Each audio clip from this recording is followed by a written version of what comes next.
Sorprendidos por la gracia, lección 2 del cuarto trimestre, del 4 al 10 de octubre de 2025. Tarde de sábado 4 de octubre. Para memorizar. Por la fe, Rahab la ramera no pereció juntamente con los desobedientes, habiendo recibido a los espías en paz. Hebreos capítulo 11 versículo 31. Con gran ansiedad y desconfianza de sí mismo, Josué había mirado la obra que le esperaba, pero Dios eliminó sus temores al asegurarle: como estuve con Moisés, estaré contigo, no te dejaré ni te desampararé. Tú repartirás a este pueblo como heredad la tierra que juré dar a sus padres. Yo os he entregado, tal como lo dije a Moisés, todos los lugares que pisen las plantas de vuestros pies. Véase Josué capítulos del 1 al 4.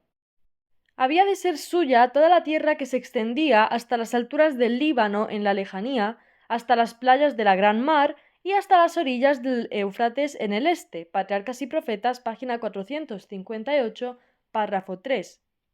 Los israelitas, según acampados en el margen oriental del Jordán, y este río presentaba la primera barrera para la ocupación de Canaán. Levántate, había sido el primer mensaje de Dios a Josué, y pasa este Jordán, tú y todo este pueblo, a la tierra que yo les doy a los hijos de Israel. No se les dio ninguna instrucción acerca de cómo habían de cruzar el río. Josué sabía, sin embargo, que el Señor haría posible para su pueblo la ejecución de cualquier cosa por él ordenada, y con esta fe el intrépido caudillo inició inmediatamente los arreglos pertinentes para avanzar.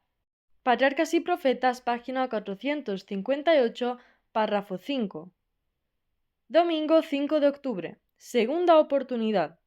Lee Josué capítulo 2, versículo 1 y Números capítulo 13, versículos 1, 2, 25 al 28, 33 y el capítulo 14, versículos del 1 al 12. ¿Por qué Josué comenzó la misión de conquistar la tierra prometida enviando espías?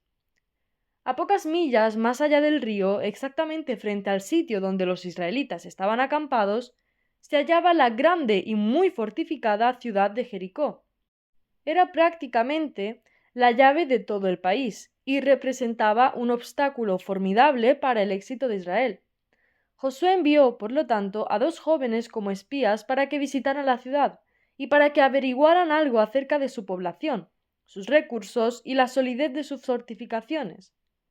Los habitantes de la ciudad, aterrorizados y suspicaces, se mantenían en constante alerta y los mensajeros corrieron gran peligro. Fueron, sin embargo, salvados por Rahab, mujer de Jericó, que arriesgó con ellos su propia vida. En retribución de su bondad, ellos le hicieron una promesa de protección para cuando la ciudad sea conquistada. Patriarcas y Profetas, página 459, párrafo 1. Los espías regresaron sin novedad, con las siguientes noticias. Jehová ha entregado toda la tierra en nuestras manos, todos los habitantes del país tiemblan. Se les había dicho en Jericó: hemos oído que Jehová hizo secar las aguas del mar Rojo delante de vosotros cuando salisteis de Egipto, y también lo que habéis hecho con los 2 reyes de los amorreos que estaban al otro lado del Jordán, con Sehón y Og, a los cuales habéis destruido. Al oír esto ha desfallecido nuestro corazón y no ha quedado hombre alguno con ánimo para resistiros, porque el Señor vuestro Dios es Dios arriba en los cielos y abajo en la tierra. Patriarcas y Profetas, página 459, párrafo 2. Lee Juan capítulo 18, versículos del 16 al 18 y del 25 al 27. Juan capítulo 21, versículos del 15 al 19. ¿Qué paralelismos descubres entre la segunda oportunidad dada a Israel como nación y la que recibió Pedro? Se ordenó entonces que se hicieran los preparativos para el avance. El pueblo debía abastecerse de alimentos para 3 días y el ejército había de ponerse en pie de guerra para la batalla. Todos aceptaron de corazón los planes de su jefe y le aseguraron su confianza y su apoyo. Nosotros haremos todas las cosas que nos has mandado e iremos a donde quiera que nos mandes. De la manera que obedecimos a Moisés en todas las cosas, así te obedeceremos a ti, solamente que el Señor tu Dios esté contigo como estuvo con Moisés. Patriarcas y Profetas, página 459, párrafo 3. Después de su resurrección, Cristo probó 3 veces a Pedro. Simón, hijo de Jonás, le dijo, ¿me amas más que estos? Pedro no se ensalzó entonces por encima de sus hermanos, sino que apeló a aquel que podía leer su corazón. Señor, dijo, tú sabes todas las cosas, tú sabes que te amo. Palabras de vida del Gran Maestro, página 118, párrafo 4. 3 veces había negado Pedro abiertamente a su Señor, y 3 veces Jesús obtuvo de él la seguridad de su amor y lealtad, haciendo penetrar en su corazón esta aguda pregunta, como una saeta armada de púas que penetrase en su herido corazón. Delante de los discípulos congregados, Jesús reveló la profundidad del arrepentimiento de Pedro y demostró cuán cabalmente humillado se hallaba el discípulo una vez jactancioso. Deseado de todas las gentes, página 752, párrafo 2. Lunes 6 de octubre. Valor en lugares inesperados. Lee Josué capítulo 2 versículos del 2 al 11 y Hebreos capítulo 11 versículo 31, Santiago capítulo 2 versículo 25. ¿Qué nos dicen estos textos acerca de Rahab? Rahab era una prostituta que vivía en la muralla de Jericó. Encubrió a los 2 espías israelitas enviados a reconocer las defensas de esa ciudad. Debido a su bondad para con ellos y su profesión de fe en el Dios verdadero, los espías prometieron salvar su vida y la de su familia cuando se produjese el ataque a Jericó. Hijas de Dios, página 33, párrafo 1. Dios había declarado una maldición sobre la ciudad, y todos sus habitantes habían de perecer, salvo Rahab y su casa. Ellos estarían a salvo por el favor que Rahab había mostrado a los mensajeros del Señor. Hijas de Dios, página 33, párrafo 3. Mediante la liberación de Israel de Egipto, el conocimiento del poder de Dios se extendió por todas partes. El belicioso pueblo de la plaza fuerte de Jericó tembló. Dijo Rahab, oyendo esto ha desmayado nuestro corazón, ni ha quedado más aliento en hombre alguno por causa de vosotros. Porque el Señor, vuestro Dios, es Dios arriba en los cielos y abajo en la tierra. Josué capítulo 2 versículo 11. Hijas de Dios, página 33, párrafo 4. Todos los habitantes de la ciudad, con toda alma viviente que contenía hombres y mujeres, jóvenes y viejos, hasta los bueyes, las ovejas y los asnos, según Josué capítulo 6 versículo 21, fueron pasados a cuchillo. Solo la fiel Rahab con todos los de su casa se salvó en cumplimiento de la promesa hecha por los espías. La ciudad misma fue incendiada. Hijas de Dios, página 34, párrafo 1. Véase Mateo capítulo 1 versículos del 1 al 16 para conocer la genealogía de Jesús, cuyo antepasado fue Rahab. Hijas de Dios, página 36, párrafo 4, en inglés. Martes 7 de octubre, Nuevo Pacto. Lee Josué capítulo 2 versículos del 12 al 21 y Éxodo capítulo 12 versículos 13, 22 y 23. ¿Cómo nos ayuda este texto de Éxodo a entender el acuerdo entre los espías y Rahab? He aquí cuando nosotros entremos en la tierra, tú atarás este cordón de grana a la ventana por la cual nos descolgaste, y reunirás en tu casa a tu padre y a tu madre, a tus hermanos y a toda la familia de tu padre. Josué capítulo 2 versículo 18. Ella respondió, sea así como habéis dicho. Luego los despidió y se fueron, y ella ató el cordón de grana a la ventana. Josué capítulo 2 versículo 21. Todos los habitantes de la ciudad, con toda alma viviente que contenía, hombres y mujeres, jóvenes y viejos, hasta los bueyes y ovejas y asnos, fueron pasados a cuchillo. Solo la fiel Rahab con todos los de su casa se salvó, en cumplimiento de la promesa hecha por los espías. La ciudad misma fue incendiada, sus palacios y sus templos, sus magníficas moradas, con todo su moblaje de lujo, las ricas cortinas y la costosa indumentaria, todo fue entregado a las llamas. Lo que no pudo ser destruido por el fuego, toda la plata, el oro y vasos de metal y de hierro, había de dedicarse al servicio del tabernáculo. El sitio mismo de la ciudad fue maldito, jamás se había de construir a Jericó como fortaleza. Una amenaza de severos castigos pesaba sobre cualquiera que intentara restaurar las murallas destruidas por el poder divino. Se hizo la solemne declaración en presencia de todo Israel: Maldito delante del Señor el hombre que se levante y reedifique esta ciudad de Jericó. Sobre su primogénito eche los cimientos de ella, y sobre su hijo menor asiente sus puertas. Patriarcas y Profetas, página 466, párrafo 1. La destrucción total de los habitantes de Jericó no fue sino el cumplimiento de las órdenes dadas previamente por medio de Moisés con respecto a las naciones de los habitantes de Canaán. Del todo las destruirás. De las ciudades de estos pueblos ninguna persona dejarás con vida. Deuteronomio capítulo 7, versículo 2, capítulo 20, versículo 16. Muchos consideran estos mandamientos como contrarios al espíritu de amor y de misericordia ordenados en otras partes de la Biblia, pero eran en verdad dictados por la sabiduría y bondad infinitas. Dios estaba por establecer a Israel en Canaán, para convertirlo en una nación y un gobierno que fueran una manifestación de su reino en la tierra. No sólo habían de difundir sus principios por todos los ámbitos del mundo. Los cananeos se habían entregado al paganismo más vil y degradante, y era necesario limpiar la tierra de lo que con toda seguridad habría de impedir que se cumplieran los bondadosos propósitos de Dios. Patriarcas y Profetas, página 466, párrafo 2.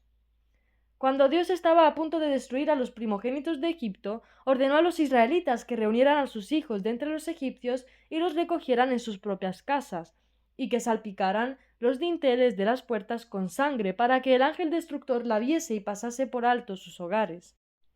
Esta es una obra, mi obra, y la obra de toda madre que cree la verdad.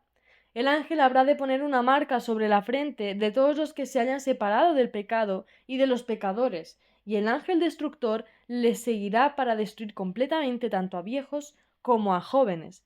Testimonios para la Iglesia, tomo 5, página 477, párrafo 2. Miércoles 8 de octubre. Valores enfrentados. Lee Josué capítulo 9, versículo del 1 al 20. ¿Qué semejanzas y diferencias existen entre la historia de Rahab y la de los Gabaonitas? ¿Por qué son significativas estas semejanzas y diferencias? Sé que el Señor os ha dado esta tierra, porque el temor de vosotros ha caído sobre nosotros, y todos los moradores del país ya han desmayado por causa de vosotros.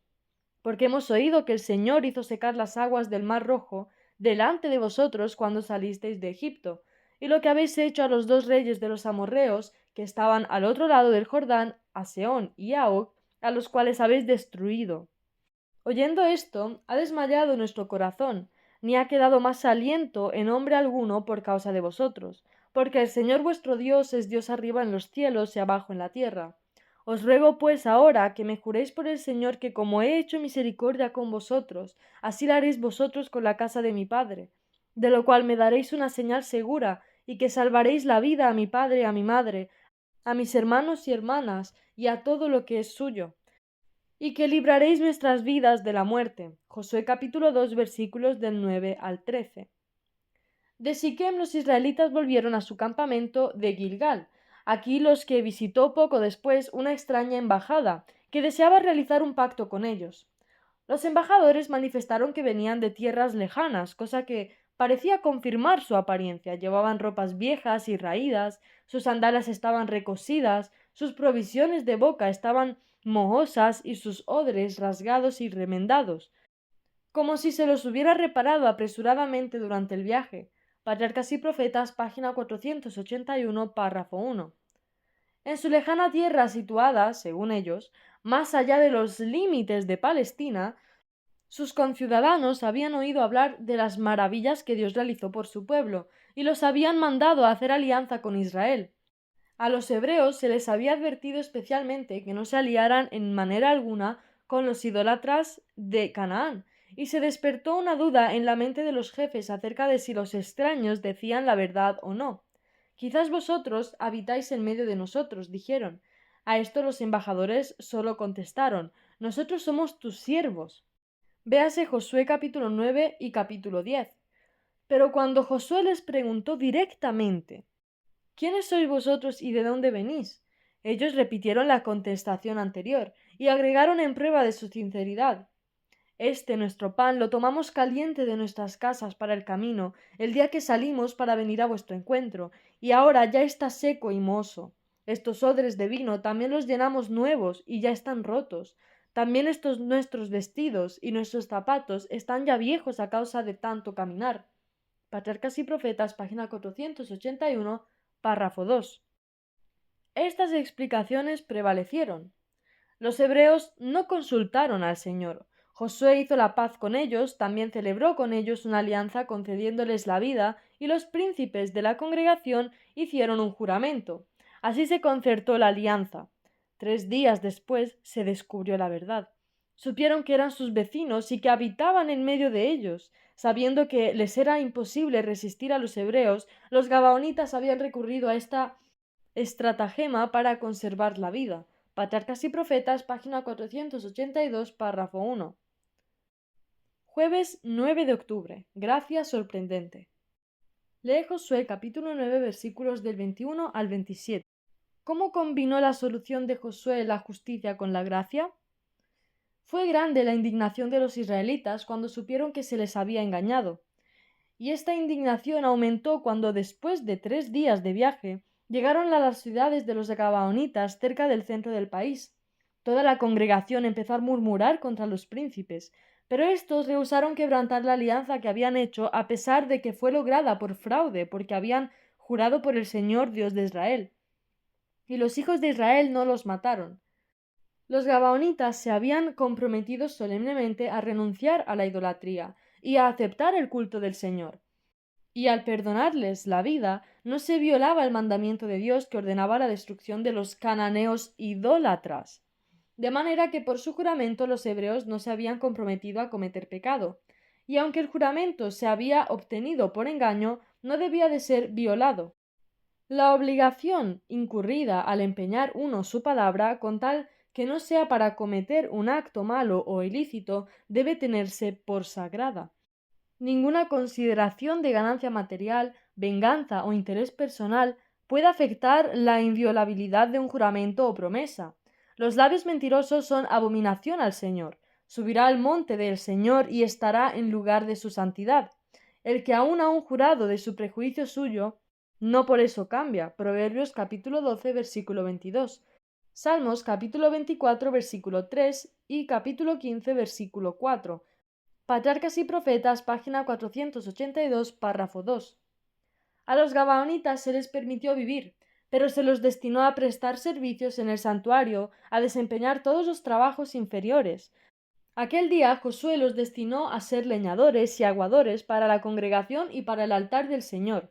Ellos aceptaron agradecidos esta imposición, sabiendo que eran culpables, se conformaron con comprar su vida bajo cualesquiera condiciones. Ahora pues estamos en tus manos, dijeron a Josué, lo que te parezca bueno y recto hacer con nosotros, hazlo. Durante muchos siglos sus descendientes estuvieron vinculados con el servicio del santuario. Patriarcas y Profetas, página 482, párrafo 3. El territorio de los gabaonitas comprendía 4 ciudades. El pueblo no estaba bajo la soberanía de un rey, sino que lo gobernaban ancianos o senadores. Gabaón, la más importante de sus ciudades, era tan grande como una de las ciudades reales, y todos sus hombres eran valientes. El hecho de que el pueblo de esa ciudad recurriera a una argucia tan humillante para salvar la vida demuestra cuánto terror inspiraban los israelitas a los habitantes de Canaán. Patriarcas y Profetas, página 483, párrafo 1. Pero les hubiera salido mejor a los gabaonitas si hubieran tratado honradamente con Israel.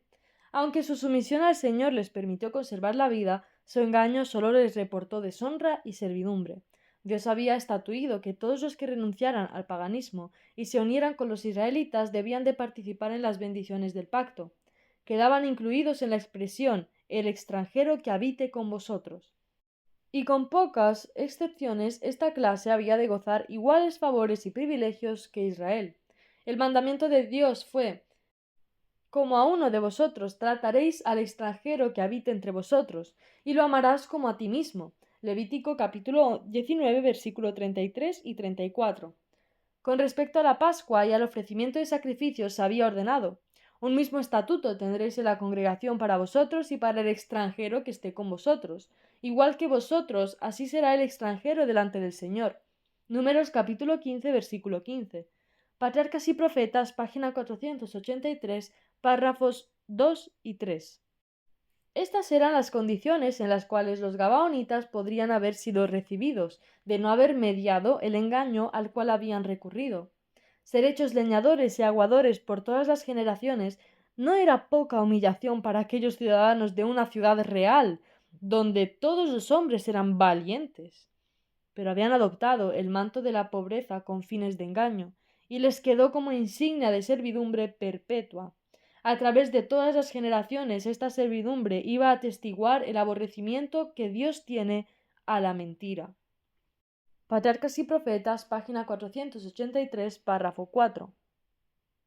Viernes 10 de octubre, para estudiar y meditar. Abandonando su campamento en los bosques de acacias de Sittim, el ejército descendió a la orilla del Jordán. Todos sabían, sin embargo, que sin la ayuda divina no podían esperar cruzar el río. Durante esa época del año, la primavera, las nieves derretidas de las montañas habían hecho crecer tanto el Jordán que el río se había desbordado, y era imposible cruzarlo en los vados acostumbrados. Dios quería que el cruce del Jordán por Israel fuera milagroso. Por orden divina, Josué mandó al pueblo que se santificara. Debía poner a un lado sus pecados y librarse de toda impureza exterior, porque dijo: Señor hará maravillas mañana entre vosotros. El arca del pacto debía de encabezar el ejército y abrirle paso, para cuando vieran ese distintivo en la presencia del Señor, cargado por el sacerdote, moverse de su sitio en el centro del campamento y avanzar hacia el río, la orden era: vosotros partiréis de vuestro lugar y marcharéis en pos de ella. Las circunstancias del cruce del río fueron predichas minuciosamente, y Josué dijo: En esto conoceréis que el Dios viviente está en medio de vosotros, y que él echará de delante de vosotros al cananeo. El del pacto del Señor de toda la tierra pasa el Jordán delante de vosotros. Patriarcas y Profetas, página 459, párrafo 4. A la hora señalada comenzó el avance. El arca, llevada en hombros de los sacerdotes, encabezaba la vanguardia. Se le había ordenado al pueblo que se retrasara un poco, de manera que había un espacio de más de media milla entre ellos y el arca. Todos observaron con profundo interés cómo los sacerdotes bajaban hacia la orilla del Jordán, los vieron avanzar firmemente con el arca santa en dirección del arca y tocaron el agua. Entonces las aguas que venían de arriba fueron rechazadas de repente, mientras que las de abajo siguieron su curso, y se vació el lecho del río. Patriarcas y Profetas, página 460, párrafo 1. Obedeciendo el mandamiento divino, los sacerdotes avanzaron hacia el centro del cauce y se quedaron detenidos allí, mientras todo el ejército descendía y se cruzaba al otro lado. Así se grabó en la mente de todo Israel el hecho de que el poder que había contenido las aguas del Jordán era el mismo que había abierto el Mar Rojo para sus padres 40 años atrás. Cuando todo el pueblo hubo pasado, se llevó el arca a la orilla occidental. En cuanto llegó a un sitio seguro y las plantas de los pies de los sacerdotes estuvieron en seco, las aguas aprisionadas, quedando libres, se precipitaron hacia abajo por el cauce natural del río en un torrente irresistible. Patriarcas y Profetas, página 460, párrafo 2. Las generaciones venideras no debían carecer de testimonio con referencia a este gran milagro. Mientras los sacerdotes que llevaban el arca estaban aún en medio del Jordán, 12 hombres escogidos con anticipación, uno de cada tribu, se encargaron de tomar cada uno una piedra del cauce del río donde estaban los sacerdotes, y la llevaron a la orilla occidental. Estas piedras se colocarían en forma de monumento en el primer sitio donde acampara Israel después de cruzar el río.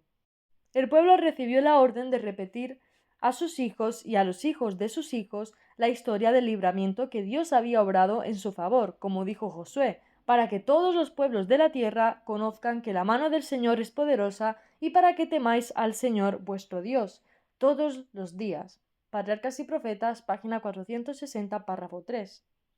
Este milagro ejerció gran influencia, tanto sobre los hebreos como sobre sus enemigos. Por él Dios daba a Israel una garantía de su continua presencia y protección, una evidencia de que obraría en su favor por medio de Josué como lo había hecho por medio de Moisés. Esta seguridad era necesaria para fortalecer su corazón en el momento de emprender la conquista de la tierra, tarea estupenda que había hecho tambalear la fe de sus padres 40 años atrás. Antes de que se cruzara el río, el Señor había declarado a Josué: Desde este día comenzaré a engradecerte ante los ojos de todo Israel, para que entiendan que como estuve con Moisés, así estaré contigo. Y el resultado cumplió la promesa. En aquel día el Señor engrandeció a Josué a los ojos de todo Israel, y lo temieron como habían temido a Moisés durante toda Su vida, Patriarcas y Profetas, página 461, párrafo 1.